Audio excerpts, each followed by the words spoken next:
Hello, dear viewer. Welcome back to Ajayastra Guru, your go-to channel for the latest updates and advanced analysis on various commodities. Today, on the 29th of April 2024, we are diving deep into the world of coal, exploring its prices, demand and supply dynamics, and the latest news impacting the industry. So, grab your notepads because we are about to delve into some valuable insights. Let's kick things off with the price updates.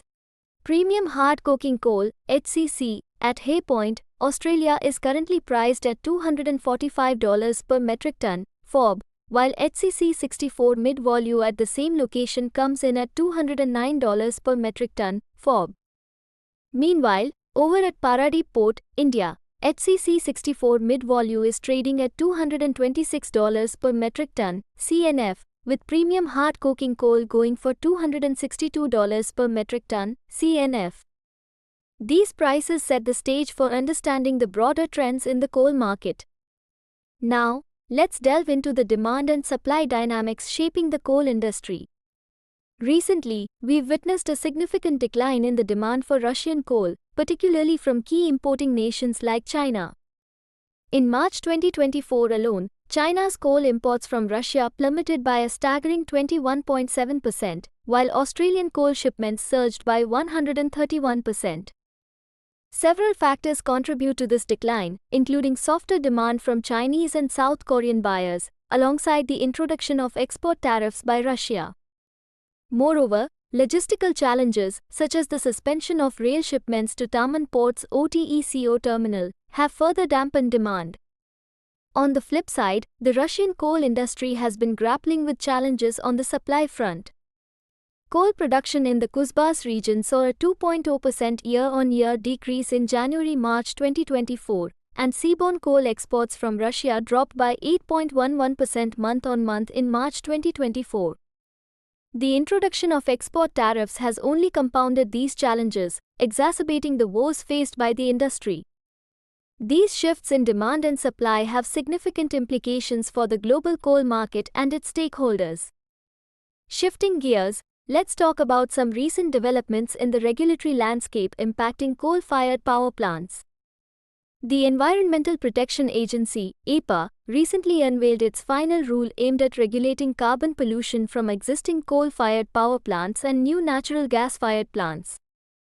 The rule targets controlling 90% of their carbon emissions, aiming to mitigate environmental impacts. However, the announcement has stirred mixed reactions from various quarters.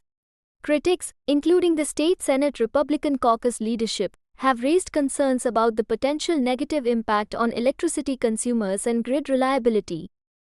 Organizations like the Commonwealth Foundation have criticized the rule as excessive federal overreach, fearing it could undermine the fossil fuel industry and harm the state's economy. On a different note, Governor Josh Shapiro of Pennsylvania unveiled the Pennsylvania Project to utilize light and solar energy, PA Pulse, envisioning sourcing 50% of government agencies' electricity from new solar arrays. This initiative comes amid ongoing debates over Pennsylvania's participation in the Regional Greenhouse Gas Initiative, RGGI, and the proposal of the Pennsylvania Climate Emissions Reduction Act, PACER. Despite efforts by the EPA to address concerns and provide compliance flexibilities, challenges persist, particularly regarding the transition from coal to natural gas for power generation. Advocates like the Commonwealth Foundation are calling on Pennsylvania's congressional delegation to advance legislation such as the RAINS Act to address regulatory overreach. However, such efforts have yet to gain significant traction in Congress. And there you have it, folks. A comprehensive roundup of the latest updates and analyses in the world of coal. Don't forget to hit the like button if you found this video insightful and subscribe to Ajayastra Guru for more content like this. Until next time, stay informed and empowered. This is Nina, signing off.